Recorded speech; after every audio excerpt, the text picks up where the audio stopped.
Handicapper Steve here, handicapping the racing from Horseshoe Indianapolis Racecourse here on Saturday. It is the 6th of July 2024. Gonna look at the 11th and 12th race, the Indiana Oaks and Derby. But before I get on to that, remember to please follow me on Twitter at HorseRacingKit5 for more selections for race courses around the world, and also check out my Belmont Derby today from Aqueduct. It's a Belmont Derby in Oaks. Looks like it's a good race, but I think the card of the day for stakes action comes from Delaware with the Delaware Oaks and the Kent Stakes. Some great racing there, so go check out that preview I did there, and also check out my Eclipse preview from Sandown. So in general, it's just an all-around good racing day. I looked at all the races, actually. I dumped out all the races for this Horseshoe Indy card for Saturday. Problem is, I don't feel like doing my analysis for the full, talking for the full 45 minutes about all these races, and I could probably talk about these races for a good hour and a half, all of them. But, so I'm going to give you races 11 and 12. In the comment section below, I'll put you all my other stakes races selections underneath, so go check that out. We'll be looking at the races 11 and 12. The 11th race from Horseshoe Indy, it is the Indiana Oaks. It's a grade 3 event going for a $200,000 purse race for 3-year-old fillies. We have a field of 8 horses going 1,700 meters or mile 16th on the main track.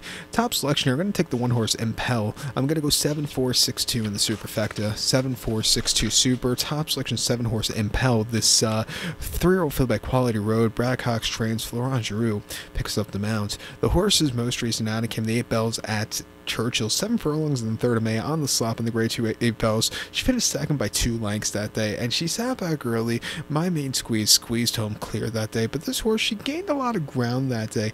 Back in trip, I thought she showed potential. I think coming here to a speed favoring track back around 2 turns off the bench, I think she could get a trip to win.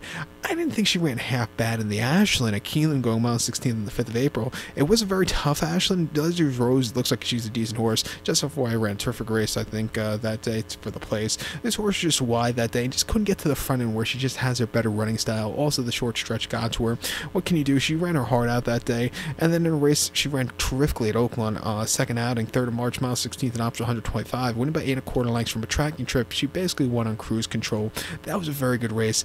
On debut at the Fairgrounds in January on New Year's Day in the main special weight, winning by 3 1/4 lengths that day. Again, she was a little bit wide, but she flew home clear. She's really improved a lot. She's run these fast races in the past. That 91 buyer on her sophomore effort, or in her could definitely win here. Training well Churchill, back around 2 turns. I'm going to give her a shot here today. I think the 4 horse is an interesting one. Neon Icon for George Arnold and Morales was a winner going a mile and 1/4 in an allowance race for 127,000 at Churchill off the turf 23rd of May, winning by 5 1/4 lengths from a tracking trip who's under the drive but excelling that day. That was a very good race.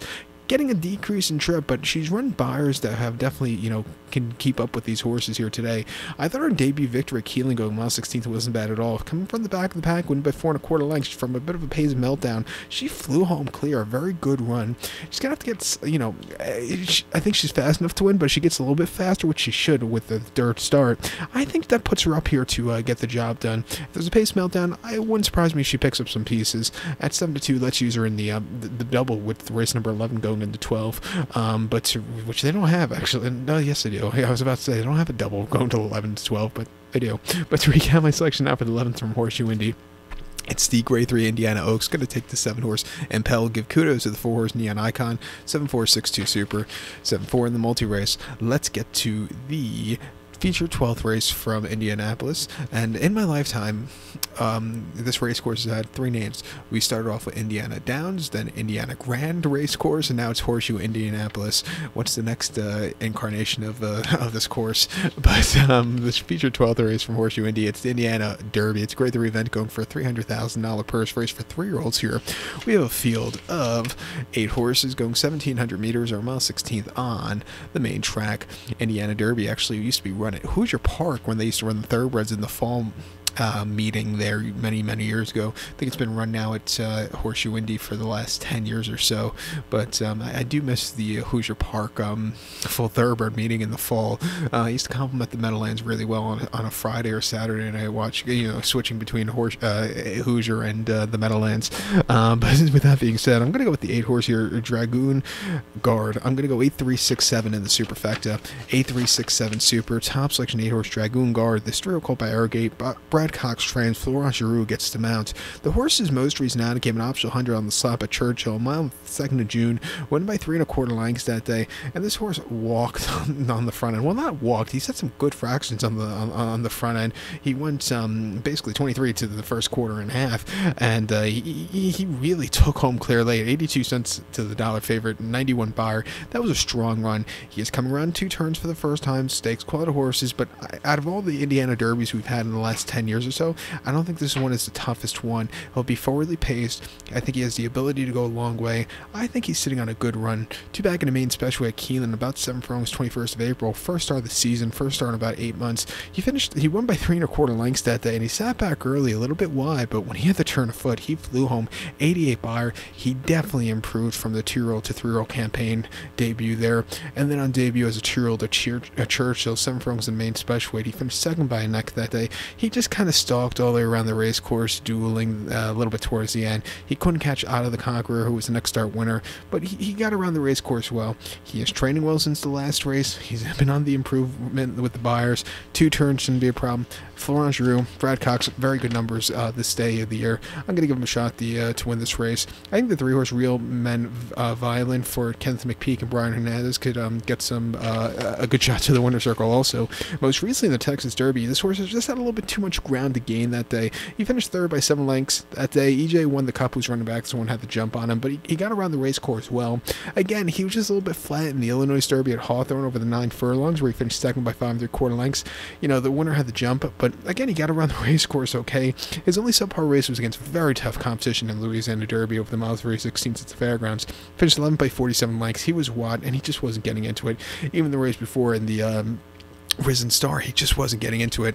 I know this might be an unpopular opinion, but I think those fairground races for the Derby preps this year, you know, the Risen Star and the Louisiana Derby, those 2 races came up very strong. I think those, you know, might have been the best Derby preps, even though it didn't produce a Derby winner. I just still say they were, you know, good races, and you know, I think you're going to see some good quality horses coming out of those races. Catching Freedom, you know, Sierra Leone, if they could ever keep the horse straight in the lane. Track Phantom, you know, Anna Marie, Dusk and Gold. Like I said, I thought they were good races, but the horse just couldn't. Sierra Leone can't stay straight in the Derby or in the Belmont. What can you do? But this one, he just wasn't getting into it and gets those tough horses there. You know, he had a decent place actually on Anna Marie in the Kentucky Jockey Club last year, and it took him a little bit of time to break the main, but he finally did a Churchill in October on the slop quite nicely. Back around 2 turns, if there's going to be a bit of pace meltdown at 8-1, it wouldn't surprise me. He's actually training quite well since the last race, which I'd like to see. 6-1, let's use him on the ticket, or it's going to be 8-1, let's use him on the ticket. But to recount my selection for the 12th now from Horseshoe Indianapolis, it is the Indiana Derby. Going to take the 8-horse Dragoon Guard. Give kudos to the 3-horse Real Men Violin. 8367 Super. 83 in the multi-race. That being said, good luck to all. Please follow me on Twitter at Horse Racing Kid 5. Good luck, everybody.